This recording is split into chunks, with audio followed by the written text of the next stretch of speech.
Hi, welcome to the 6-part series for embodied spirituality based on the work from Unstressed, a book on emotional health and healing written by Dr. Elaine Doherty, a professor, writer, speaker, and blog writer for Psychology Today. This is part 4, the transformative powers of self-empathy and self-compassion. Hi everyone, welcome to part 4 of our 6-part series. This is on the transformative powers of self-empathy and self-compassion. But before we get started, let's just ground ourselves a little bit, take a deep breath, and an audible sigh. There's so much power in just a sigh. Your body sighs to calm itself down. You can use that intentionally. So just release your eyes and your shoulders and take a big sigh, ground yourself, relax your shoulders a little bit, lift your sternum up a little bit. Our physiology is so connected to our emotional state, so just taking a few minutes and just kind of resetting how you're holding yourself can completely change what's going on with your emotional state. So today we're jumping into what to do when it doesn't work. What to do when it doesn't work. So before we get started though, just notice if there's anything that's distracting you right now, and just notice it for a minute, because if you suppress it, it's probably not going to go away, but just notice it, name it, and then promise yourself you'll come back to it later if it just kind of lets you be for a little while. And the same thing with what you're feeling. If you notice you're really feeling something kind of strong right now that's vying for your attention, just notice it, give it a moment. Give it some awareness, and then again, promise yourself that you'll go back to it if it just kind of lets you be for a while, so you can just be fully present.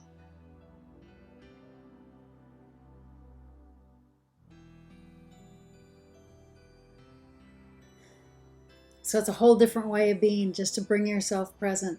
So today we're going to start about what happens when it doesn't work. So far we've been talking about how to recognize when we're stressed out. Remember, you have 2 major systems. You have your fear response system, your calm and connection system. We're talking about how your physiological imprint creates your reality, which creates your physiological imprint, which creates your reality. And it's this ongoing spiral, whether it's an upward spiral or a downward spiral. We talked about the fact that most of the time when you're steeped in your fear response system, it is a downward spiral. And we talked about how every moment of every day adds up. Every moment of every day you're transforming, whether you know it or not, and whether you like it or not. We talked about the importance of reducing your fear response system first, but then we also talked about the incredibly important second step about actively cultivating your calm and connection system. And we've been talking a lot about how you do that.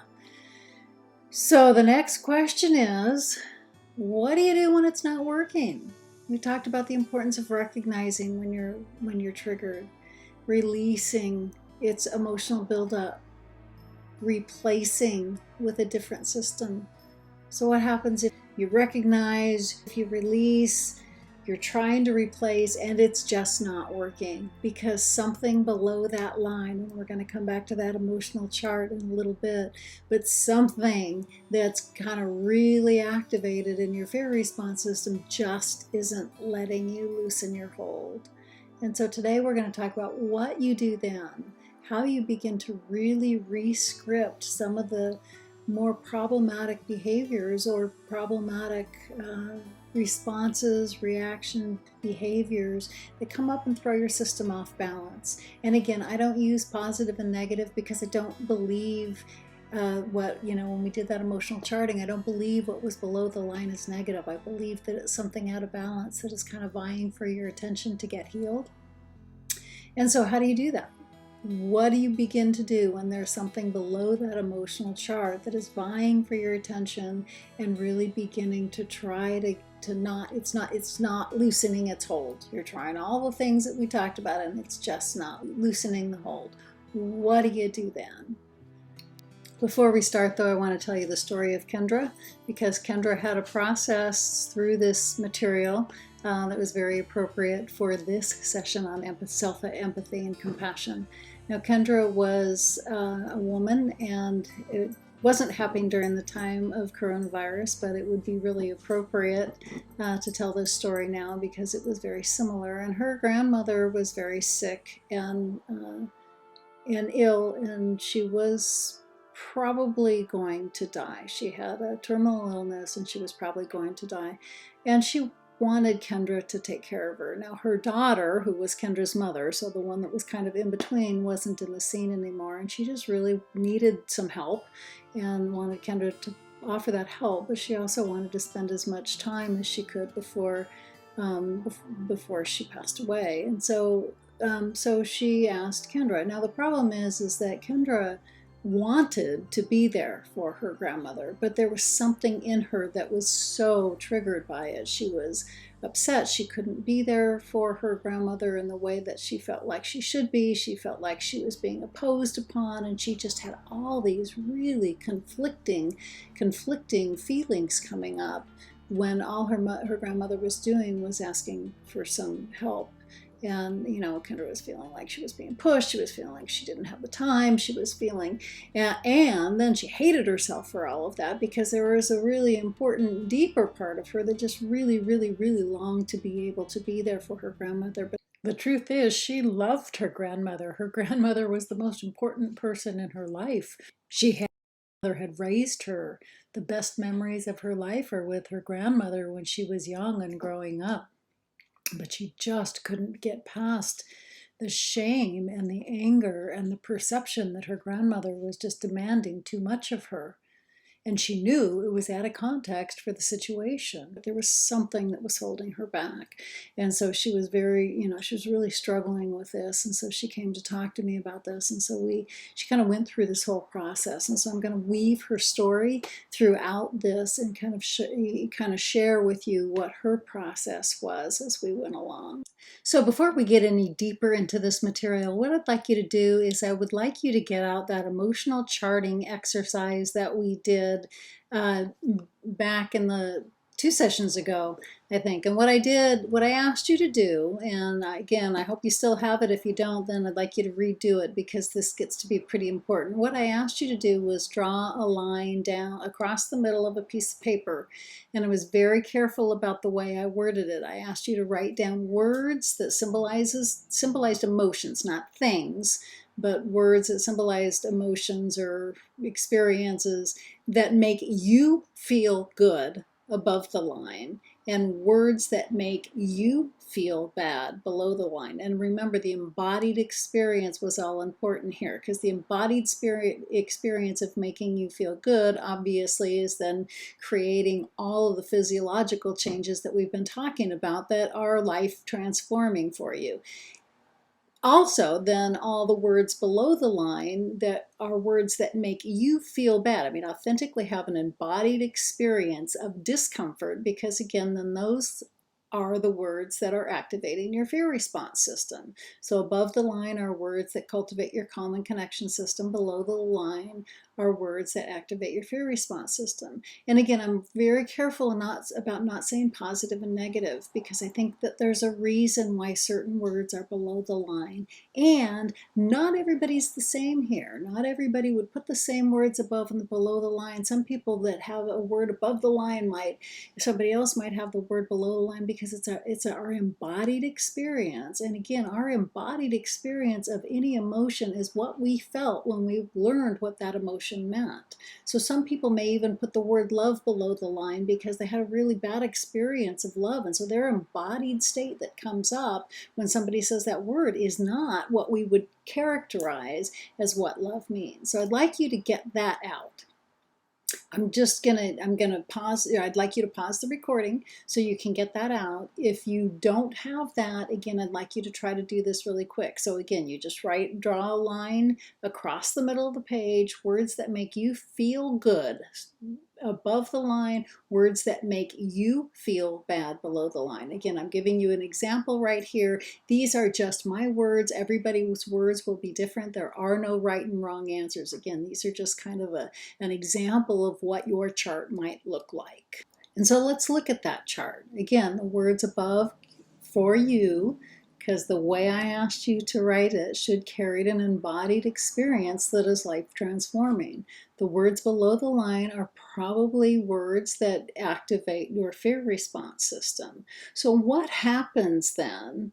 What happens when there's something below the line is coming up for us a lot. Something below the line is coming up for us. We've tried to reduce, we've tried to recognize, we've tried to release, we've tried to replace with something else, and it's just not working because something is just very, very, very present for us then. Now, the thing is what we usually do, right? What we usually do is we just react, we totally take off with the reaction.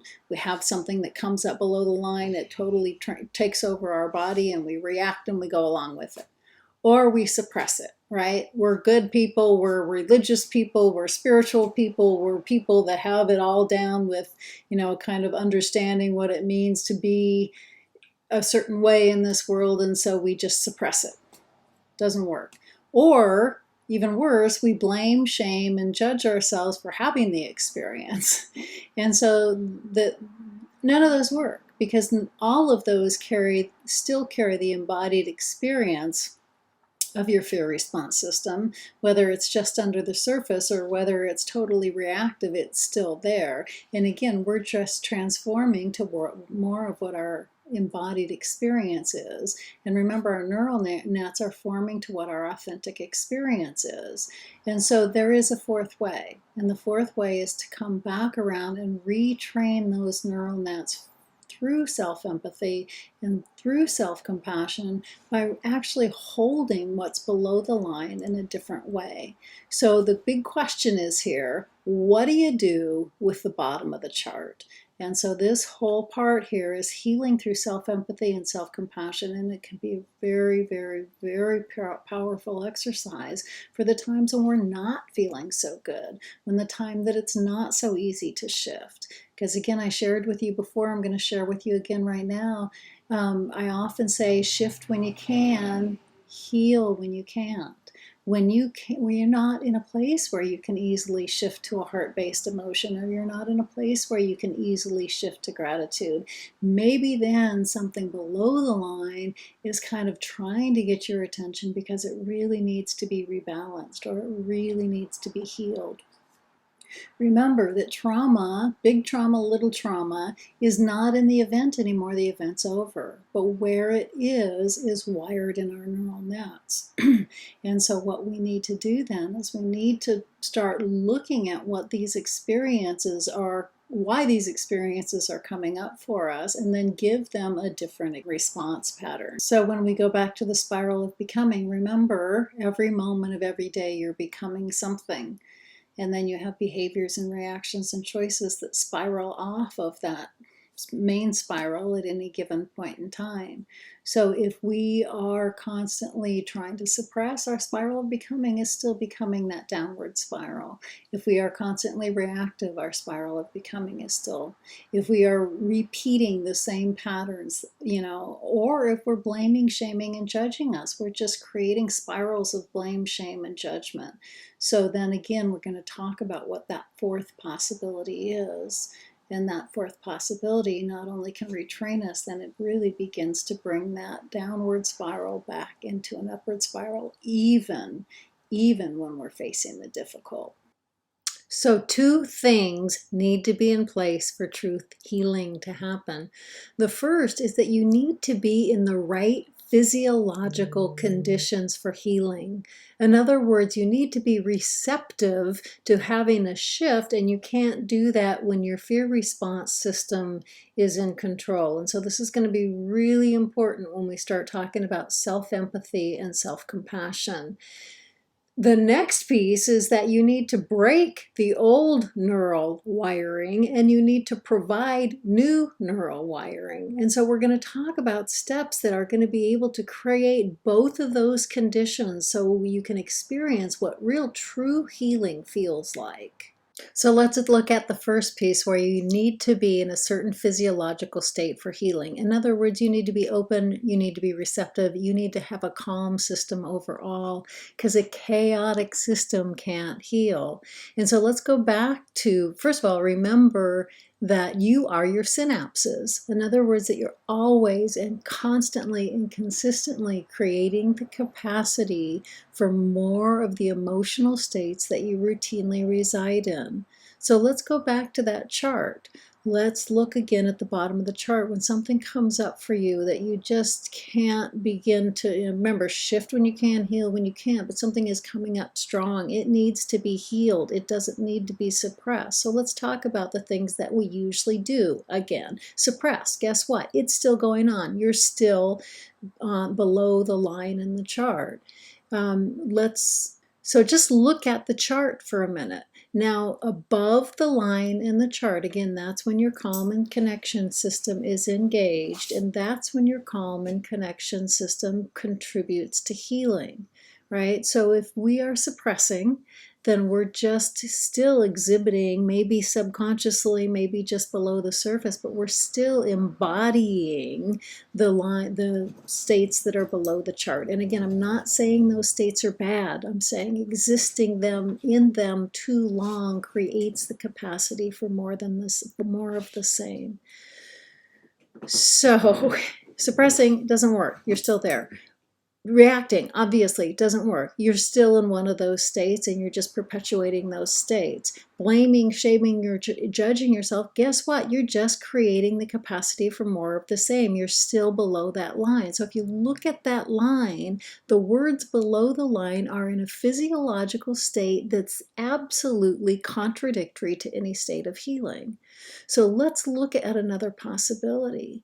Let's look at the possibility that we, even when something below the line is surfacing for us, that we can go back and we can understand. This is where the importance of the amygdala, and we're going to come right back to that in a minute, we can understand, remember, about why and how our brains were programmed in the first place, and we can come at it with a sense of self-empathy and self-compassion. So guess what? We're beginning to look at and deal with those things that are below the line, yet because we're in a state of self-empathy and self-compassion, we're actually in the physiological state of healing. And so the second piece then is we give ourselves a different response pattern. I'm going to get pretty deep into how that happens, how we actually re-script our neural nets to begin to provide a healing state rather than a reactive state. But the big piece here, the first really big piece here, is coming out, instead of blaming, shaming, judging, instead of reacting, instead of suppressing, that we can actually hold those states below the line in a state of self-compassion, in a state of self-empathy, because we understand that our amygdalas were programmed to keep us safe. They may be way out of balance now. I'm not saying they're doing, I'm not saying their job isn't getting in the way now of living a balanced life. And if we can understand that the programming was there to keep us safe originally, we can come at it and look at it a different way. It's like looking at our own reactive patterns as if we would a best friend that was struggling with those same problems. Okay, so we're going to go back to the subconscious part of your brain just for a little review so you understand the power of first coming at some of the difficulties with empathy and compassion, but also the power of actually having the capacity to rewire what your emotional reaction patterns are. So, let's just review a little bit about the amygdala. Remember, the amygdala is in the subconscious part of your brain. It gets programmed by all your past experience, but then it goes on to function for you in your current life to just have you perceive and react. Make meaning, perceive and react, not even realizing what it's associating from its past. You might be able to bring that up from a conscious part of your memory, but that's not the amygdala's job. That's another part of your brain's job. The amygdala's job is just like automatic pilot. you get programmed to do certain things, and then the automatic pilot takes over. And that automatic pilot makes you see meaning, it makes you feel reactions, it makes you behave in certain ways, it makes you perceive in certain ways. And sometimes that automatic pilot its programming can get a little screwed up. Last year, there were a couple planes that were crashing, and they didn't know why they were crashing. And when it came down to it, it was because the automatic pilot programming got off. And even the plane was going down, the pilot, the conscious pilot, kept trying to correct that, but the automatic pilot kept making it dive, and the planes actually crashed, and everybody on board died. So that example wasn't meant to instill fear of flying, but it was meant as an analogy to understand that sometimes the automatic pilot in our brain, in assessing emotion and in assessing meaning and ultimately providing our reactive patterns, sometimes is off balance and sometimes needs to be reprogrammed. That's kind of sometimes what happens with our amygdala. Right? So what it does is it's that automatic pilot, and it's beginning to get us to crash because its programming is out of balance. It's programmed by some past experience. It's not necessary or appropriate for your life in its current circumstance, but yet it's going from its automatic pilot. And so sometimes what we need to do is jump in and reprogram at that deepest level. And that's, it's possible, and it's possible through retraining your neural nets, and we're going to talk about how you can actually do that. It's all wired in neural nets, and it's the programming for what you see in your environment now. All the meaning, the emotional meaning that you make, at least the original emotional impulse, comes from what is wired in the amygdala. And again, the miracle of neuroplasticity tells us that nerve cells that no longer fire together no longer wire together. So when we can come at even our most difficult emotional impulses, number one, with empathy and compassion, self-empathy and self-compassion to make us in the physiological state of healing, and then we can offer a re-scripting of our emotional past, we can truly heal from those emotional difficulties. So just a really brief review, and then we're going to put this in context with what you've been looking at with your emotional chart, and then again walking through steps of how to do something about it. So everything that you've ever experienced get wires in your amygdala. Again,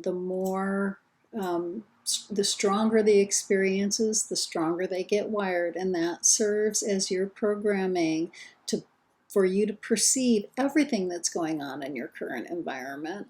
And it also colors the emotion that you see with everything. So it comes up in emotional perception. That's how you make emotional meaning. So your wiring becomes your programming. Now again, that doesn't make it right or wrong. It doesn't make it good or bad. It just makes it how we were. I mean, it just makes it how we are wired to make sense of our life. It's a good thing. It's a good process. Sometimes it gets way out of balance. So what I want you to do is I want you to look at the bottom of your chart for a minute. I would argue that all of the words below the chart are either from primary implicit memories. Now remember, implicit memory means it's not necessarily a cognitive memory.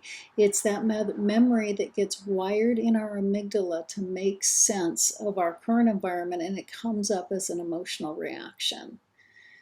Okay, so it comes up as an emotional reaction to something that was wired from past events, but again, we don't necessarily, in fact, most often we don't connect those things.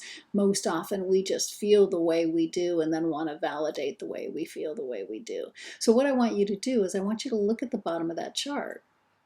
Now, I would argue that every one of those words comes from either a difficult implicit memory itself, or behaviors or reactions or choices that we've adopted to negotiate how to deal with those difficult emotions. In other words, if you might have abandonment, something wired in your amygdala that brings up feelings of abandonment, that might be what you're experiencing. It also might come up with feelings of anxiety or feelings of anger, because the anxiety and anger might mask what's really underneath it.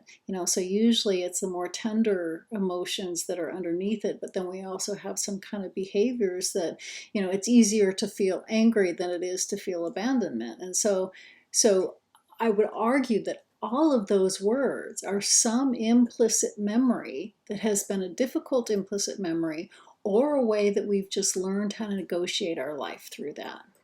So that's where the hope is, right? That's where the hope is. Because again, most of the time we'll just suppress it. We're bad people for feeling those things. No, we feel those things because we're wired to feel those things. And so how do we begin to look at why we feel those things and hold it in a whole different light? So here comes, right, the miracle of neuroplasticity. Nerve cells that fire together wire together. Nerve cells that no longer fire together no longer wire together. So we've been talking a lot about replacing experience, right? We replace an experience that might be, controlled by our fear response system, and we replace it with feelings of gratitude, right? We're rewiring those response patterns. But you can even do rewiring at a deeper level. You can even rewire implicit memory. So even the memories of our past, the trauma, the past traumas of our lives, big trauma, little trauma, we can actually rewire the way our amygdala makes sense of those. Now again, the amygdala isn't the organ that's responsible for conscious memory. That comes from the hippocampus, what we call autobiographical memory. Because a lot of people say, well, I don't want to forget that. You don't forget, right? You don't forget an experience. But what you do is you rewire the emotional response of how you make sense of your present through that. Okay, which is a totally different thing. So again, we have all of these past memories that help us make meaning, but again, it's all in the neural nets, and nerve cells that no longer fire together no longer wire together. So there is a pretty deep process where you can actually go back and you can retrain implicit memory, the emotionality around implicit memory, by changing the story. And that's what we're going to talk about. This gets to be pretty deep. So we're going to go back and we're really going to talk about what it means to really change the story. And again, it's not about suppressing. It's not about pretending things didn't exist. It's about changing your emotional reaction so then you can begin to live in a balanced way. You don't forget the story. You just change its emotional impact on how it throws you off balance. So what it does is allows you to regain some balance around even difficult stories. So what we're talking about is, I'm going to talk about healing at the source, but in the right physiological conditions. Because when we're all in chaos, we can't heal. But we have to, for when we're really talking about implicit memory, we really need to kind of go back to that source of what that memory is, right? We need to just not just, feel good, right? Try to replace it with a heart-based emotion. We need to really come at some of our more difficult memories with a whole new way of responding. Another super important point here is when I say go back to the original memory, I don't mean that you have to pull up a full memory at all. In fact, sometimes some memories are pre-verbal or they're pre-memory. It's not about coming back. There's ways to access a memory that might just be a representative figure. When I'm talking about access a memory, I'm talking about access the implicit memory, which means we're just really accessing the feeling that goes along with it. And again, just enough, not necessarily opening it all up to re-traumatize ourselves. We're just accessing it just enough. And this is going to make a lot more sense when we go on. But at this point, I think it's really important that I'm clear that I'm not talking about just just pulling up and reliving all these past memories. I'm zero talking about that. Let me just tell you a little bit about how the amygdala can be retrained.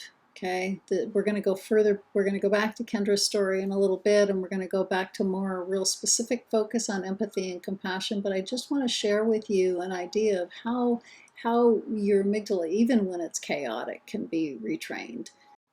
So I love baseball, and we're at the first game of the season, opening day, and luckily the game was over, and we're walking out of the stadium, and I get that phone call that no parent ever wants to get. And I pick up the phone, and it's my older son, and he's visibly or audibly falling apart. And first thing he says is, Mom, it's okay. And I don't know why they say it's okay when it's definitely not okay. And I'm, Michael, what's wrong? What's going on? You need to tell me what's going on. And he's like, part stuttering, part crying, and Mom, he's okay. Sammy's okay. Sammy is my younger son. Michael, what's going on? Well, I don't know. They're just going to put him on an ambulance, but he's okay. And I'm like, wait a minute, what is going on? Michael, tell me what's going on. And then he said, oh no, wait a minute. No, they're going to put him on a helicopter. And at this point, I'm like freaking out, and we're trying to get out of the baseball stadium. And so then Michael, my son, the paramedic asks for the phone. So I talked to the paramedic, and the paramedic says that they needed to lift my younger son, Sammy, in a helicopter to a trauma unit because he had fallen into it was just a freak accident, and he was just running around and tripped and had fallen into a glass window, but there was a shard in the window that severed part of his arm, not where the arm was hanging off, but it had actually severed several muscles and nerves, but that wasn't the worst of it. The worst of it was that he had severed an artery and almost immediately bled to death. And so they had to fly him in a helicopter to a trauma unit to be able to save his life. And obviously, this was a really, really, really traumatic event for me. And, my husband was driving like a crazy person, and we get to the hospital. We actually made it to the hospital because the hospital was in LA, and we were driving so crazy that we actually made it to the hospital before the helicopter landed. He went straight into surgery, and he was in surgery throughout the night. And so throughout the night, we didn't know if he was going to live or die. Obviously, if you are a parent, even if you're not a parent, you can probably understand this made a pretty indelible imprint on my amygdala. So what happened? First of all, I need to say that he is okay, and he even has his arm, which is a miracle. He didn't have a pulse in that arm for 7 hours. I mean, that doctor was just a miracle worker. It's a miracle that he is alive and has an arm, especially. So I need to kind of just put that out there now. But because of the trauma, for me, I mean, he had his own trauma, but my own trauma was that then every time I heard any kind of emergency vehicle for the next several weeks, and I know this stuff, right? But it's an immediate, your amygdala responds immediately. It responds pre-thought. So every time I heard any kind of emergency vehicle, my whole system would just go haywire. I actually got rear-ended about a week later. I was at a stop sign, and there was a young kid driving his car, texting, and never even stopped, never even saw me, and hit me, and I hit my head against the windshield. And I was, I got a concussion and stuff, but my vital signs went through the roof because I was having a PTSD reaction from my son's accident. So the paramedics came to my accident, and they're like, something else is going on here, and we need to get you to a hospital right now. Your vital signs are through the roof. And I'm trying to tell the paramedic, I know this stuff. I'm having a PTSD reaction. I have a PhD in stress, and I'll never forget this. The guy looks at me and says, "That may be so, lady, but you're gonna have a stroke. We need to get you to the hospital now." So obviously my amygdala had made a really strong imprint, and And as amygdalas do, they make associations. And so my association was any kind of emergency vehicle. Now, is that appropriate for me to fall apart anytime I hear any kind of emergency vehicle? No. So I worked really hard again because I knew this stuff, but it wasn't automatic. Your amygdala takes over. And so I had to work really hard to kind of learn to retrain my response patterns around that. But it hung around the helicopter. The helicopter was just anytime I heard a helicopter, anytime I saw a helicopter. And so I need to do some really, really deep retraining. And so I was being led through a meditation. I was actually teaching a class on how to do this. And so one of the students was actually leading us through.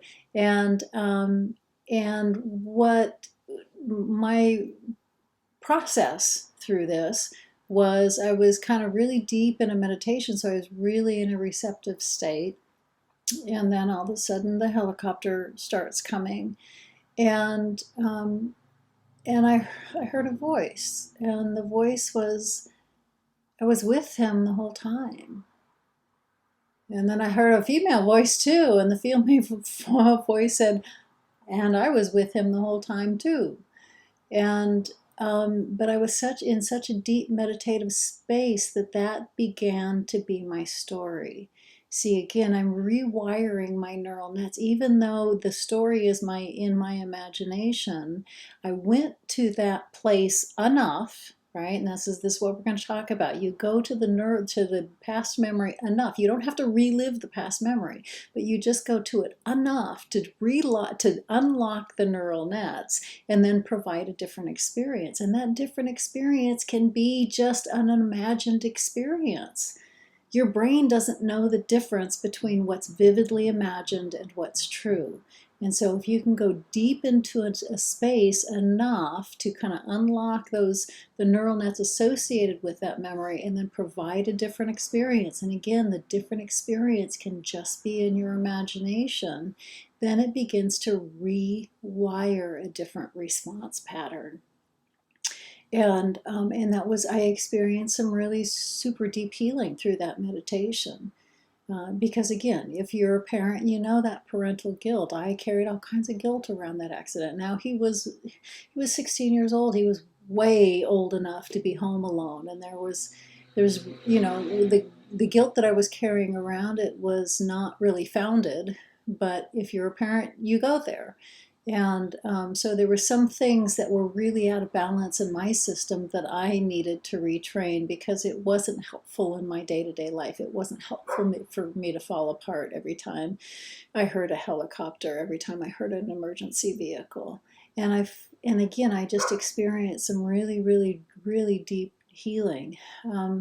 So that's the first piece. The first piece is really deeply providing a different experience. And again, that experience can be in your imagination. The second piece is to constantly reprogram. So, there would be times when I would be walking through Cal Poly and I'd hear a helicopter. I can still hear a helicopter before anybody, but it doesn't carry that same feeling for me. But when it would start coming up, what I would do is I would stop and I would pause and I would look at that helicopter with just this extreme gratitude. Now, it didn't have to be gratitude. It could have been love for my children. It could have been something else. But for me, it was gratitude, because if it wasn't for helicopters, I might not have a kid, right? So, and I would just stop and I would pause and I would interrupt that pattern, would interrupt the pattern of anxiety. I would interrupt the pattern of extreme stress, extreme worry. Where are my children? And I would replace that pattern with just extreme gratitude from a whole embodied sense. And again, I was really careful just because I knew this stuff already. I was already teaching it, right? And I would really try to just bring up that embodied sense of, for me at that time, it was gratitude. It could have been anything else, but a really embodied sense of a heartfelt emotion. And so that began to unlock my typical anxiety response patterns around helicopters and replace that response pattern of gratitude. I can still hear a helicopter before anybody, hands down. But now I am flooded with this feeling of gratitude before I even think about it. I'm just flooded with this, oh my gosh, this sincere and deep love for my children, and sincere and deep love and gratitude for their existence, right? So I've really effectively replaced that. Now, what I could have done is every time I heard a helicopter, I could have replayed the story. Oh my gosh, what it could have happened. He could have died. He could have died, and just perpetuated and perpetuated and perpetuated and locked those neural nets of the original trauma even more. And again, I know this is a really singular experience, but I'm just sharing this experience because I want you to understand how your neural nets begin to rewire. Again, it's not the cognitive memory. It's not the autobiographical memory. I can still remember the incident, but I don't have the anxiety, I don't have the worry, I don't have the sheer panic. They don't have to take me to the hospital anymore every time I hear an emergency vehicle. So it was rewiring it, in a very deep way through meditation. And then it was also kind of just resetting myself constantly to make sure the new wiring was taking place, right? And so what we're going to do now is we're going to get even deeper into, what Kendra's story is, how empathy and compassion really play out in this whole scenario, and how you can be in that physiological state above the line, which again is the state of healing, even when those difficult emotions are coming up, and you can rewire a different story. And again, I'm not talking about the autobiographical story. I'm talking about the emotional response. I'm talking about its emotional hold on you.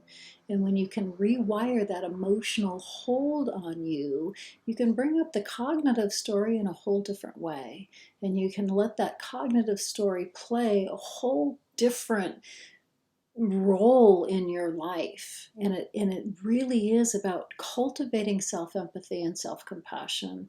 And then it's about taking that self-empathy and self-compassion and rescripting your emotional past in a really deep way. And that's where we're going with all of this.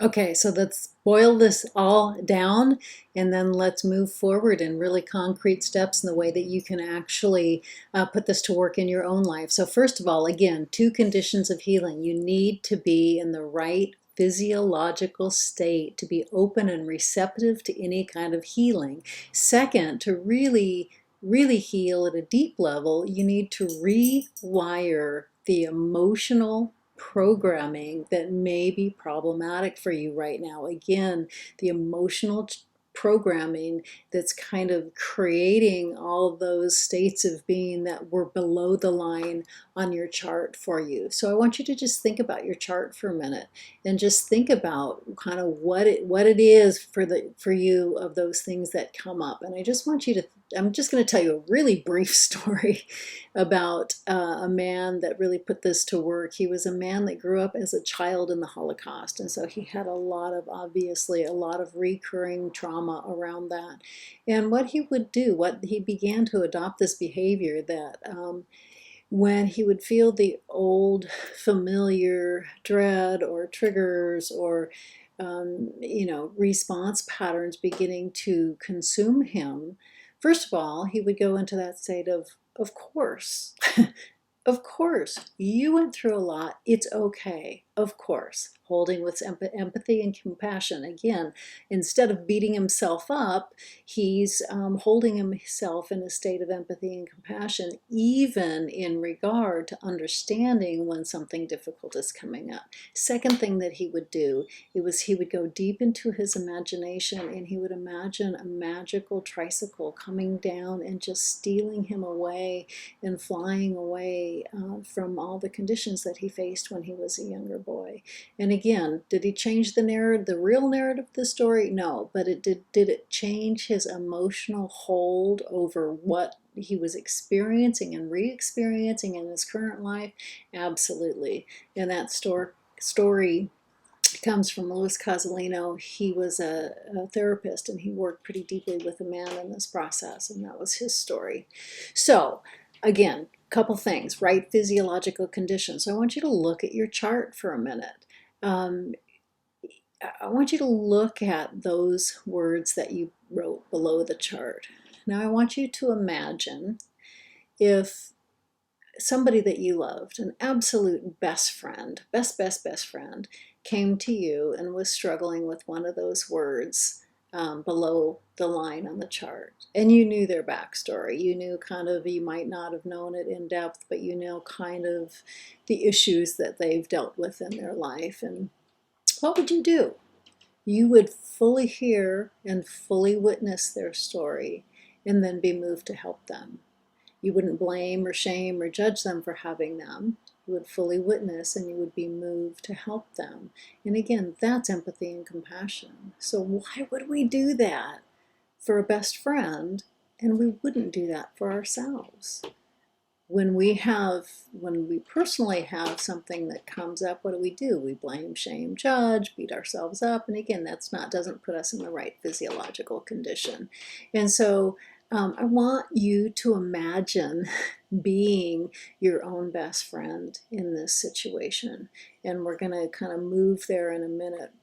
But before we start, I've been talking a lot about empathy and compassion, or self-empathy and compassion, and I just want to talk a little bit about what they are and a little bit about the differences. First of all, empathy is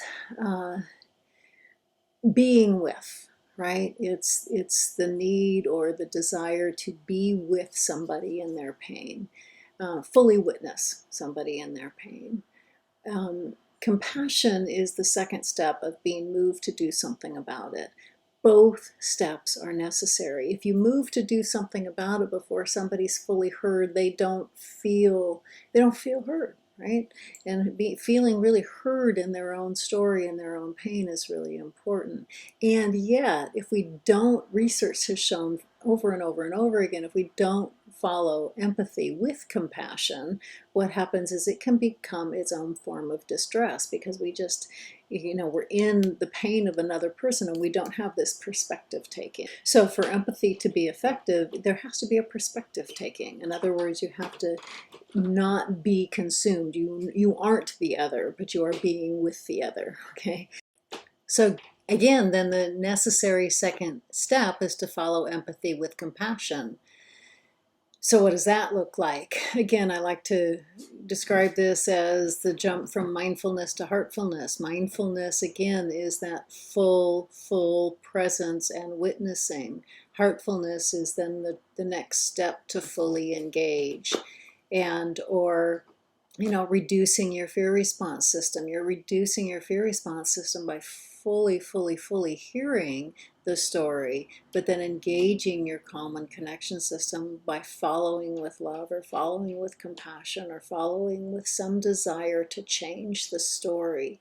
And so what we're going to do is we're going to go through this process for yourself, and I'm going to kind of also weave it back into how Kendra worked through her process. So the first thing we're going to do is we're going to do a writing activity just focused on empathy. So I want you to go back and I want you to look at your emotional chart, and I want you to look at the words that you wrote below the line on your emotional chart, and just look for one that just kind of jumps out at you.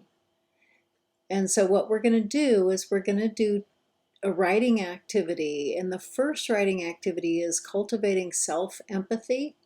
And what you're going to do in this activity is I want you to pretend that you are your best friend. Or again, I once had a student that actually imagined himself as his twin.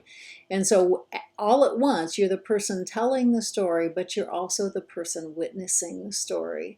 And so I want you to write the story as if you are fully witnessing what comes up. Again, you don't have to access the original memory.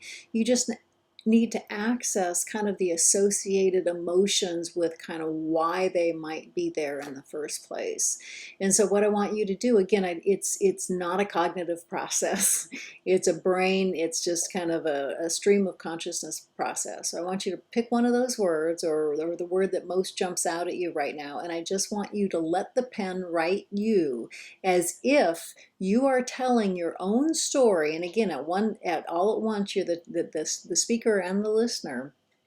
Really just fully witnessing the story of why you feel one of those things that you feel. And again, let the pen write you. You don't have to figure it out. It doesn't have to be original memory. Just write. Usually, if you just start with the emotion itself, what does it feel like? Explain why it feels like. Explain kind of what images come up when you feel that emotion. And then pretty soon the writing's going to lead you to kind of telling a story around that emotion. And again, I'm not asking you to access an original memory if it's not doable for you right now. What I want you to do is just kind of access that emotion, because again, that's what's unlocking the neural nets, is just being able to fully tell and fully witness the story all at once. So again, before we start, what I'd like you to do, what I want to do, so before we start, I just want to share a little bit about Kendra's process with you. So Kendra looked at the chart, and what she saw below the line, the words that just immediately jumped out at her were shame and guilt, because that's what she felt with the whole situation around her grandmother. She knew that she was really overstating in her own emotionality what her grandmother was asking. It really wasn't that much, but her emotional reaction was way out of context for what she was feeling. And so when she really focused on those words of shame and guilt, and she just started letting it writing, and she let the writing write her. And then underneath that shame and guilt, what she really began to feel, right? So she's starting to uncover some of the emotions that were underneath that shame and guilt. And what she really was starting to feel was abandonment. And then she kept writing and writing. And again, she's writing her own story, but also witnessing her own story. And as she was writing her own story, what she began to realize was that she was afraid of her grandmother leaving her. And not only that, but she was afraid of her grandmother leaving her because that brought up feelings of her own mother leaving her. Because again, if you remember this story, when she was a young girl, her mother abandoned her.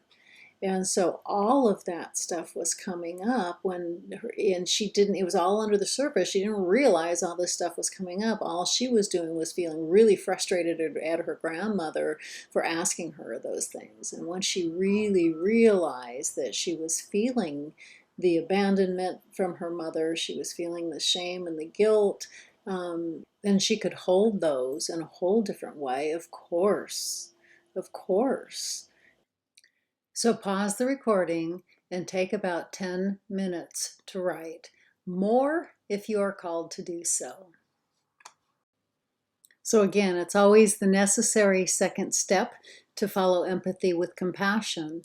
So in the next writing exercise, what you're going to do is you're going to again focus back on your friend, your best friend, or your twin, or your whatever version of yourself is telling the story, and let them tell you. And again, you're both the writer and the receiver, but let them tell you. And by saying that, what I mean is I really want you to let the paper write you. It's not, you're not coming from a head space trying to figure this out. Let the writing write you, and let them tell you what they need or what they needed then. And again, it's not about coming from a headspace to figure it out. It's about really resting into that felt emotional sense, and then just kind of letting it surface. Because again, your subconscious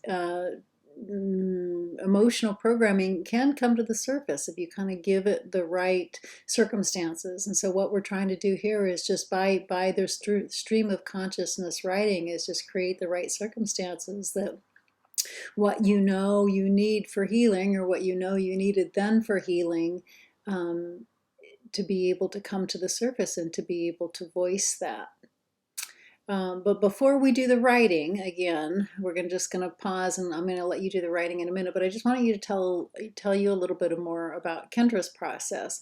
So for her, first of all, to witness through the self-empathy about, wow, this isn't about my grandmother. This isn't all these feelings surfacing are really about the abandonment from my mother. It's about the fear of losing my grandmother. And just to be able to fully witness that, she came at it at a whole different light. The second piece then, when she began to write the self-compassion exercise, is she kind of rested back. She was brought back into that pain of when her mother abandoned her. And again, she didn't relive the pain, but she was hearing it from the young Kendra's point of view. And what the young Kendra pointed out is, I just need to feel loved. I felt abandoned. I'm scared that that abandonment is going to follow me around. I just needed to feel loved then, and I just need to feel loved now. And so what we're going to do, and again, that came up in the self-compassion, because again, that compassion piece is being moved to do something about it. So the next writing piece, again, I want you to pause the recording. I want you to give yourself at least 10 minutes to write, more if you're called to do so. And from the self-compassion piece, I want you to focus in on that image, again, that's telling the story, and what that image needs to heal. Either needed then, needs now, and again, it's not a head space. It's just coming, resting into the emotion and just letting the writing write you. Okay, and so just a little postscript to Kendra's story. Once Kendra was able to just again fully witness her story, and then go to the place where she could really show some compassion and love to that young girl that just needed to feel secure and just needed to be loved by her mother. What she realized was that all the stuff that she was carrying around, what her grandmother was asking, wasn't about her grandmother at all. It was more about her own process with the feelings of abandonment and all that. And what she realized is that her grandmother was carrying a lot of that too. Her grandmother's fear of Kendra abandoning her was the same thing, coming up with the fear of her daughter and her daughter's past abandonment, because her daughter had left the whole family.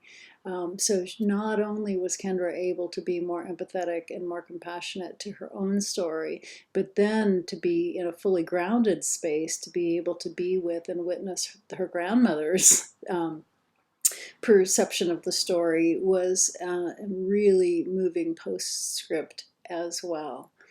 So what we're going to do is we're going to go into the practice that goes along with this. And in this practice, what you're going to do is you're going to be invited to go into those spaces. So again, I'm going to lead you through the regular kind of just physiological state. Again, it's all the heart practices are based on notice, refocus, and nurture. This is called Heart for Holding and Healing Self. And so I'll go into all the, kind of just ground yourself, notice where you are and ground yourself, and then the refocusing of all your physiology and relaxing you and getting you into a really receptive state. And then what I'm going to ask you to do is just really, really, from an empathetic witnessing point of view, hear your own story. Don't be moved to do anything about it yet, but I want you to just fully, fully, fully hear your own story. So it's going to be like you are, again, both the teller and the listener, but this time it's going to be a practice in your imagination. And then once you feel fully, fully, fully heard, then I want you to go into the place of really hearing what you need, or what you needed then, or what, your best friend or twin, that other version of yourself needed then. And then what I'd like you to do is really go deep, deep, deep into the guided imagery of seeing yourself receive. So in Kendra's place, she went deep into the place of, kind of her adult self, just giving all the love and security to that young girl that never got it. And so to really be deep and receptive into that place of receiving. This is called memory reconsolidation, or sometimes you hear it called as memory rescripting or image rescripting. It's been done for many, many, many, many, many years and is an effective practice in true healing. there's three things that have to happen to retrain your memory storage. You need to access the neural nets enough. So you're accessing the neural nets enough through hearing the story. Then you need to offer a mismatch, meaning that you don't respond in the same way. So this way, what are we doing? We're responding with empathy. We're responding with compassion. And then the third thing is you need to offer another story. And so what you're going to be doing then is offering in your own guided imagery a really deep, different ending to the story. And again, your brain doesn't know the difference between what's vividly imagined and what's real.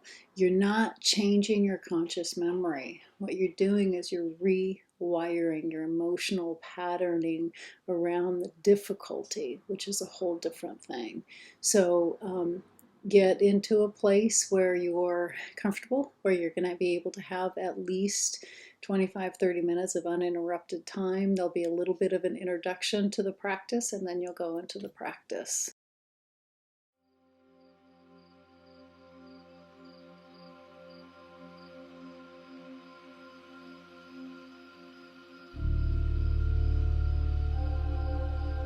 Heart for Holding and Healing Self.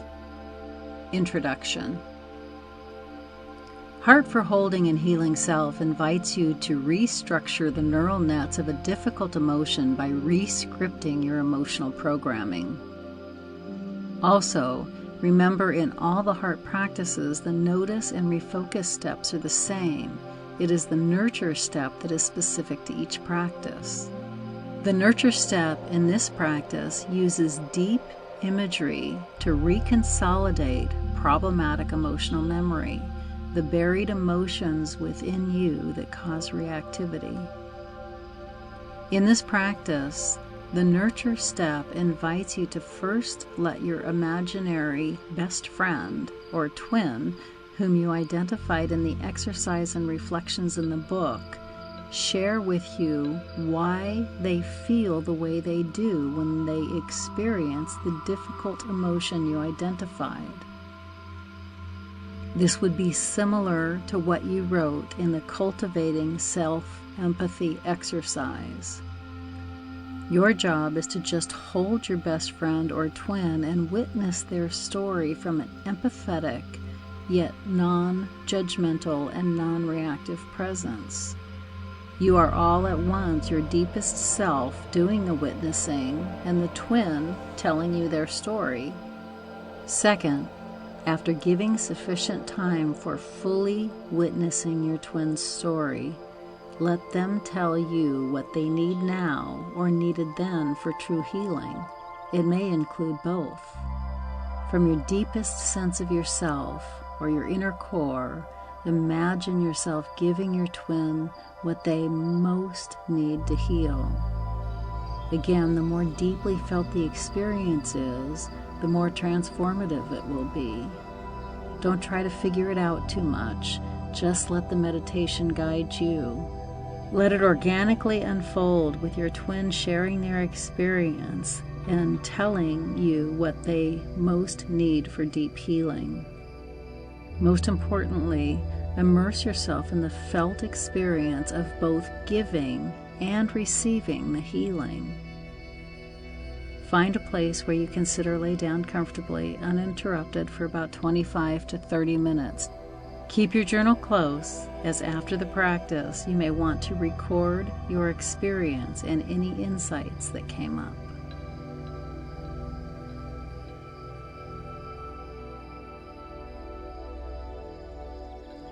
Heart for Holding and Healing Self. Practice. As we begin, let your awareness find your breath. Let your awareness find your breath at a focal or still point in your torso that feels comfortable for you to immerse yourself in the experience of breathing. It is not a controlled breath. It is a very comfortable, very natural breathing pattern where you can feel at one with your breath. If it feels comfortable to do so, extend the out breath just a little bit longer than the in breath. If you'd like, you can repeat the word release silently to yourself on every out-breath. And as you do so, physically feel the sensation of release throughout your mind and body. It feels like your whole body is releasing a deep sigh. If it feels comfortable to do so, add in a couple of intentional and audible sighs. Physically feel the sensation of release throughout your mind and body. As we go through the meditation, somewhere in the background, keep part of your awareness always on this breathing pattern. Now notice where your thoughts are. Don't engage in the thought, but just notice. Notice from a third person witnessing or observing point of view, as if they were somebody else's thoughts. You might not even notice the content of your thoughts as much as the activity of your mind. Again, just notice.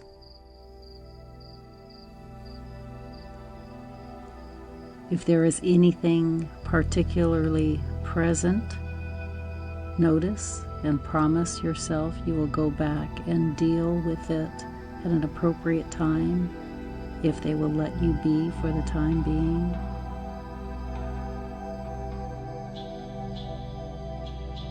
And feel those thoughts beginning to gently drift away.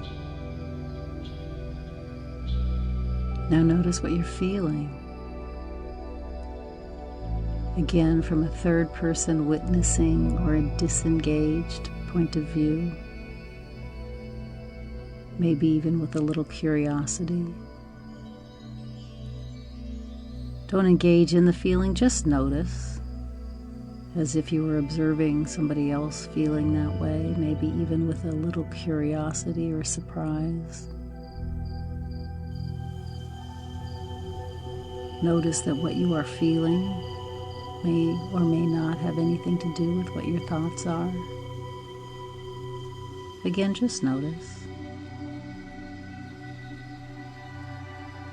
Notice the context and texture of what you are feeling, and notice if it comes from a different part of your body than when your thoughts are manifest. Don't think about it too much, just notice. Notice if there is anything particularly present in what you are feeling, for which it might be helpful to promise yourself you will go back and address at another time, if these feelings can leave you be for a while. Acknowledge them and promise yourself you will do so. And feel them beginning to drift away. Now notice your bodily sensations. Scan from your toes to your head and notice particular places of sensation, anxiety, or discomfort. Again, just noticing without judgment.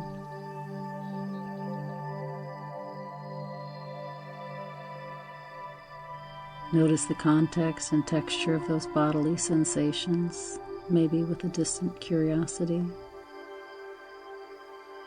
Notice if there is an emotional component associated with the sensations. Notice the context and texture of those bodily sensations, and notice if they carry for you some intuitive message. Just listen and be open with a receptive and non-judgmental full presence without thinking about it or analyzing.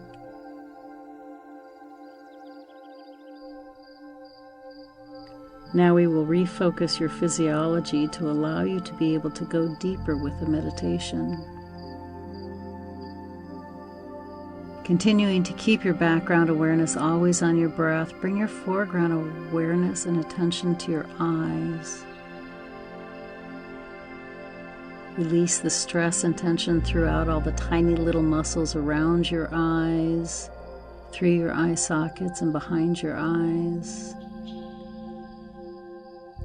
Now release all the tiny little muscles throughout the rest of your face, around your cheeks, your jaws, and your eyebrows. It may feel like you are losing any expression on your face. And release through your shoulders, let them fall down and back as you are releasing the tightness surrounding them. And if it feels comfortable to do so, very slightly and gently raise your sternum, which is the midline bone of your rib cage. And bring all your awareness back to your breath at a focal point in your torso that feels comfortable for you to fully immerse yourself back to the experience of breathing.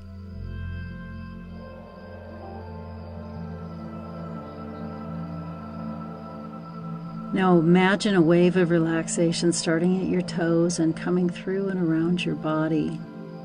I will name body parts, and as this wave of relaxation concentrates on and makes its way through each body part, deeply feel the sensation of the release and relaxation of those same body parts. This wave of relaxation is starting at your toes and making its way through the balls of your feet and deep into the tissue of the arches of your feet and through your ankles and slowly up your lower leg, and you can feel the deep sense of release of the muscle tissues of your calf and back and your shin and front. And now this wave of relaxation is making its way through your knee joint and slowly up your thigh. And as it does so, you can feel it deeply penetrating the muscle tissue in the front of the thigh and the back of the thigh. Feeling a deep sense of release all through the thigh.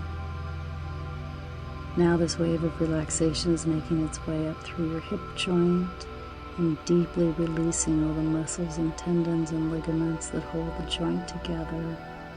And you can feel a deep sense of release through the whole joint. Now this wave of relaxation is making its way up your lower torso, through your pelvic girdle, your abdominal area, and your lower back. And now gently, as it reaches your waist, bring all your awareness to your back. And this wave of relaxation is concentrated, traveling up your back muscles, starting at the muscles on either side of your spine, deeply penetrating and releasing the muscle tissue as it makes its way up, and releasing the muscle tissue around your shoulder blade area and then into the shoulder joint itself.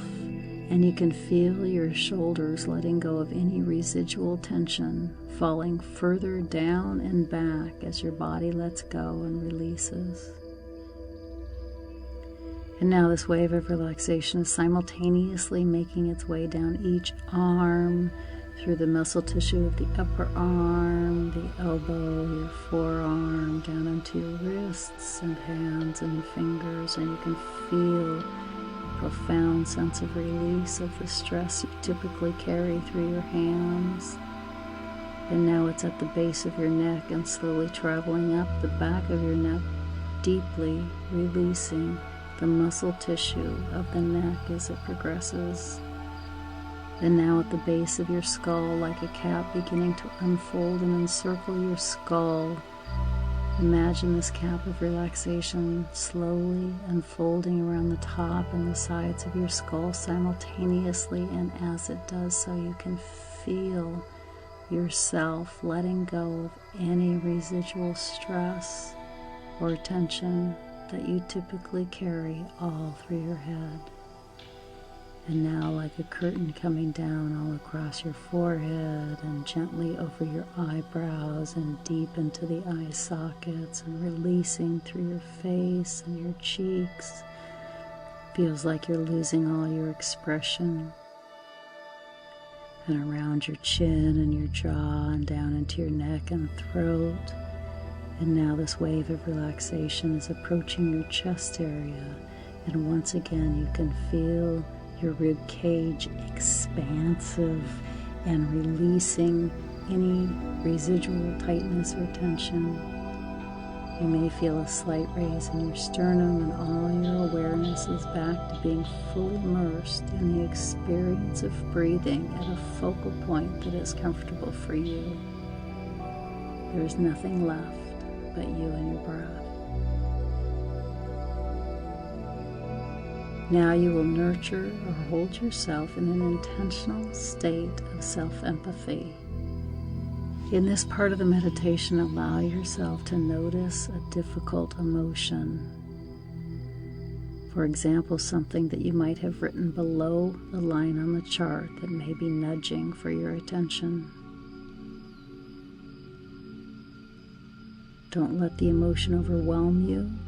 It is important to notice it from a non-reactive, disengaged point of view, as if it were someone else, possibly a best friend or a twin experiencing the emotion. You may want to use the example you wrote about in the Cultivating Self-Empathy exercise. However, if another emotion is nudging more for your attention, you may want to address that one. If the emotion feels too strong, you can either address another emotion that is not so overwhelming, or imagine yourself protected in some way from its intensity, possibly putting it behind a glass window or protecting yourself in a bubble. The idea is to unlock the memory just enough in your neural nets without having it flood you. Now, scan your awareness and let an emotion emerge for you. Don't think about it too much. Just go with what shows up for you and is nudging for your attention.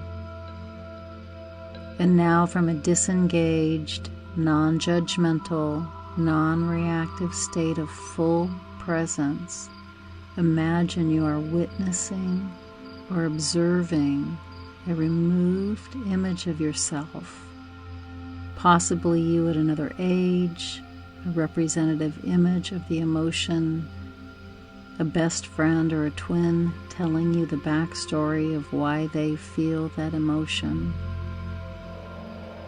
Don't think about it too much. Let the story organically emerge from beyond your awareness. It is important to understand that you are the witness or the observer holding the space in full and grounded presence while you fully witness their story. Remember, you are taking the perspective of the grounded listener rather than the teller of the story. You might even simply ask, "What is your story?" At this point, you are only fully witnessing. I'm going to be quiet for a few minutes while you fully hear their story.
You have just a few more moments to make sure they are fully heard.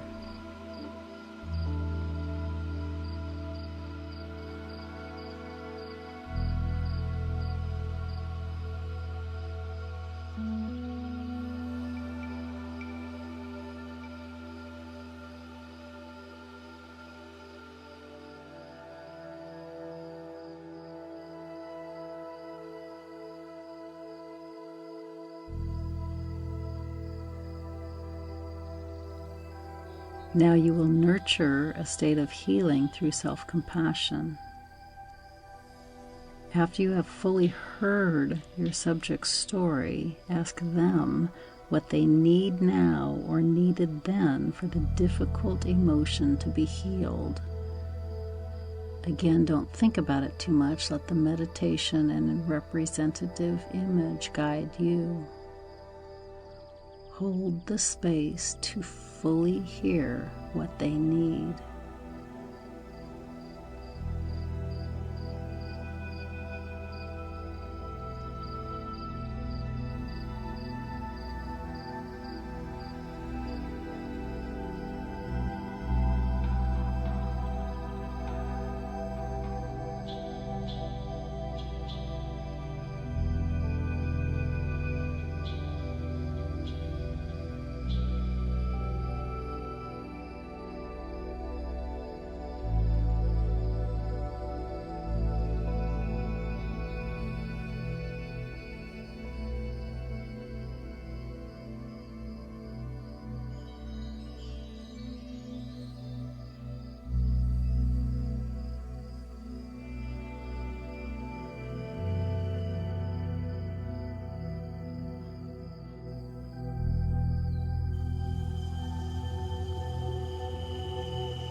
After you have fully heard what they need to be healed, if it feels comfortable to do so, imagine yourself in the role of the compassionate observer, giving them what they most need now or needed then. Deeply imagine and feel your subject receiving what they need now or needed then. As they are receiving the healing and you can feel the emotional shift, begin to merge with the image so you are all at once the giver and the receiver of the healing.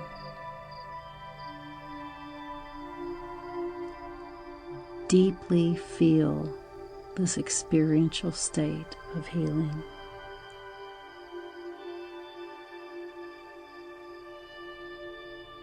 Cement the image and the feeling in every cell of your body.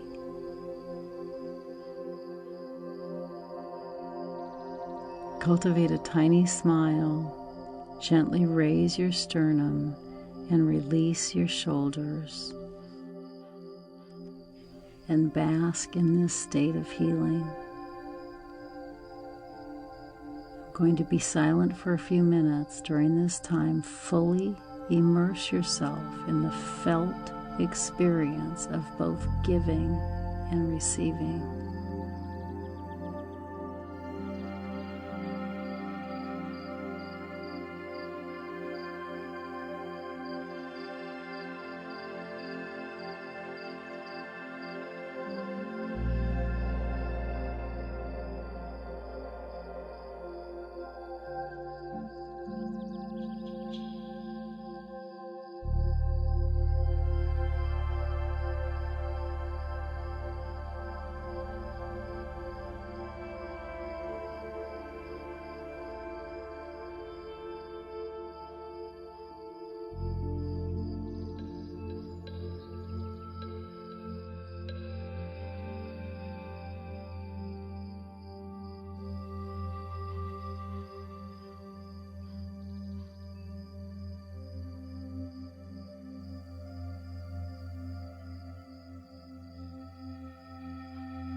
Now, ever so slightly, bring a subtle shift in awareness to yourself deep in the meditation.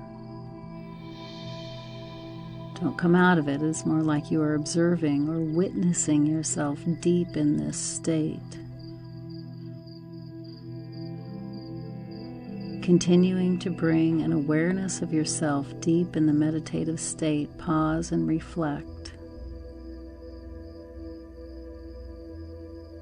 Notice if any intuitive insights come up, which may or may not be formulated in words. It is important to spend some time in awareness of this liminal state or in-between state, as it integrates the parts of your brain to more easily access the meditative state in your conscious moments. Spend a few more moments in this liminal state. Through a witnessing awareness of yourself deep in this meditative state, try to make a cellular memory of this experience. In other words, it is like you are trying to cement this experience in every cell of your body.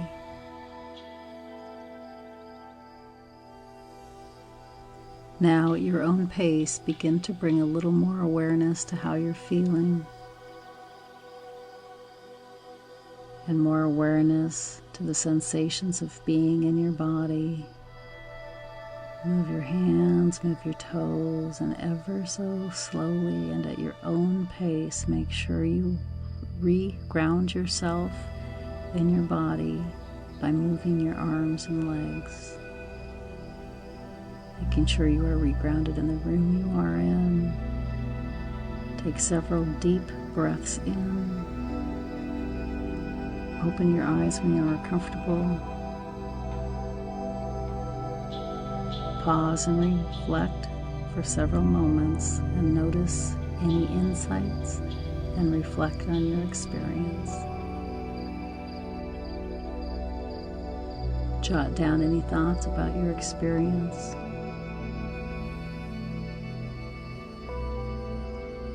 And spend a few moments journaling if it is appropriate. It is a very, very rich time to journal, as many insights will continue to emerge as you bring your experience to more conscious awareness through the stream of consciousness writing process.